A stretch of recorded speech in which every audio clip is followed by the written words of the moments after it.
Fastum Gel. The active ingredient in Fastum cream is ketoprofen, a nonsteroidal anti-inflammatory drug NSAID. Clinical uses of Fastum Gel.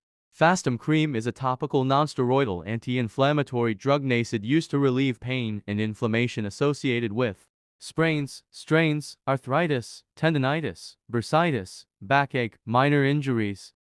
Dose. Adults and children over 14 years, apply a thin layer of cream to the affected area up to 3 times a day.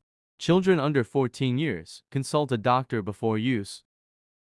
Contraindications of Fastum Gel. Do not use Fastum cream if you are allergic to ketoprofen or any other NSAID.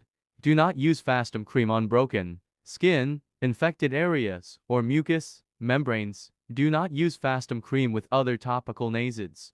Side effects of Fastum Gel. Common side effects include skin irritation, redness, and burning. Less common side effects include itching, rash, and blistering.